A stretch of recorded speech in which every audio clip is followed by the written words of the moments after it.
Hurry up! All right, calm down. Why the rush, Gordon?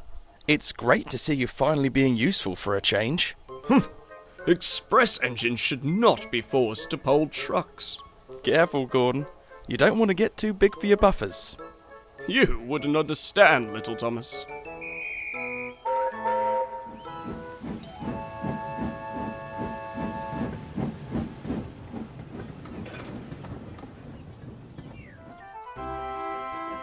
A goods train!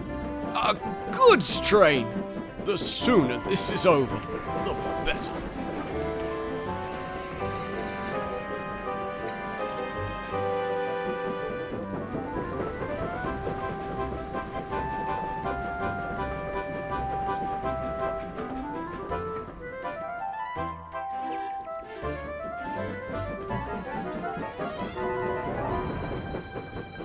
That's strange. I'm on the branch line.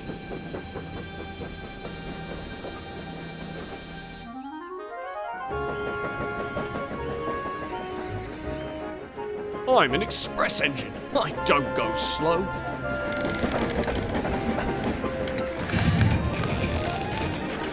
Oh no. Oh!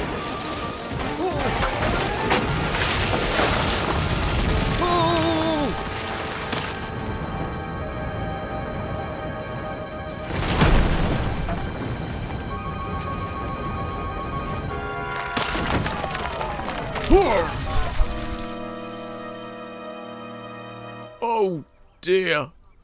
What will the fat controller say? Well, Gordon, I thought I could trust you, but you've been careless. You should never ignore go slow signs. Sorry, sir.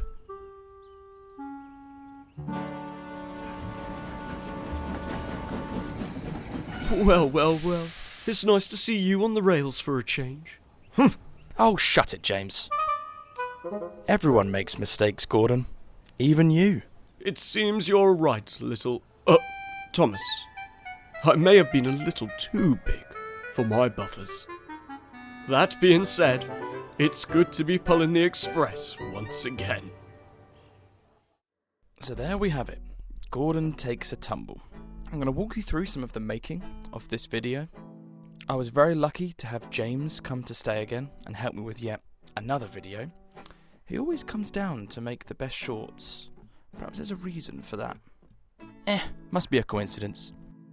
The crash was really something. It took a long time. It really did. This is a genuinely just ridiculous action sequence, which is kind of why I wanted to make it, really.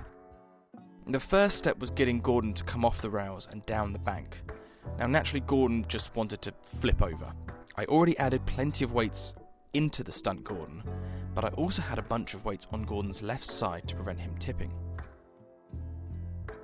To help bulk out the scene, I bought a big bag of topsoil. However, when you buy these bags, it's the same with sand. They tend to be pretty damp. The best way to dry it out fast is to put it on baking trays and, well, bake it in the oven. I didn't really fancy a soil smoked lasagna that evening, so I just laid it out on the table and left it overnight to dry. Even though it is finer than compost, there are still plenty of chunks. I initially tried to just smash them all, but realised that would just take forever. So I swept it up and put it through the sieve instead. Much better. So the soil layer is just really useful for bulking up the majority of the set.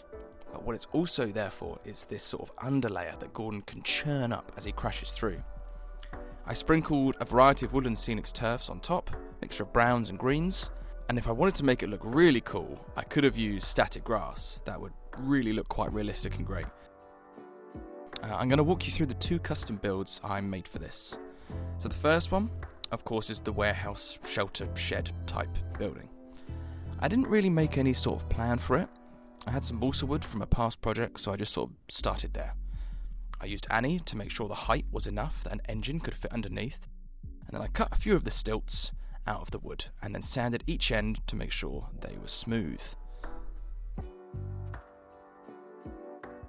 The actual width of the shed, I wanted it wide enough that I could potentially use it for sort of a dockyard set in the future. So I pretty much copied the style of the one in the show. I soon had the two end pieces, and realistically, given the size of this shed in length, I should have made a middle one. but I didn't. Once all the pieces were glued together, you could really start to see the shed was taking shape. I painted it using a grey mix of acrylic.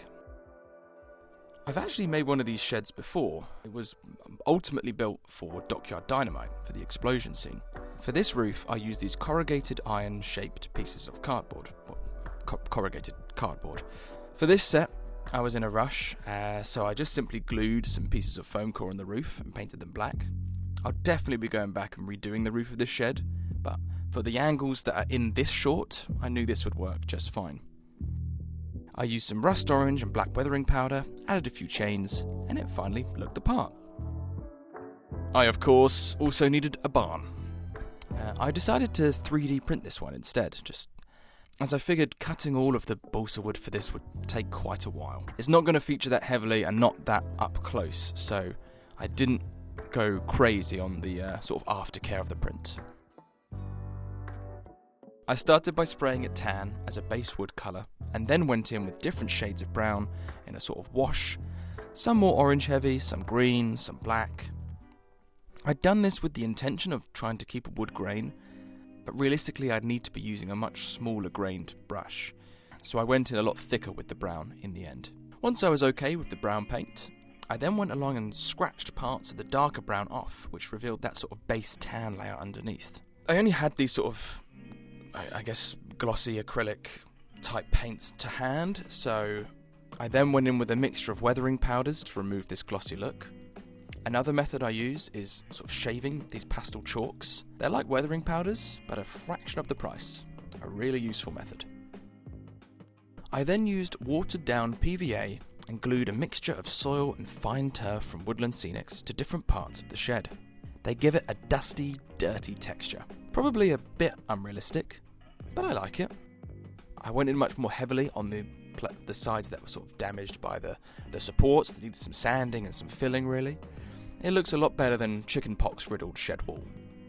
This one took a lot longer than we had planned. Like I say, we'd hoped to get this one done in about 3 days, and I mean it took me over a week. This one really did take a long time. I'll be releasing another video that will highlight a lot more of the behind the scenes and the making, and featuring some of the bloopers and unused shots. This was a really fun one to make. I really hope you enjoyed it. Please let me know if there's anything else you'd like to see in the future. Thank you very much for watching, and I'll see you next time.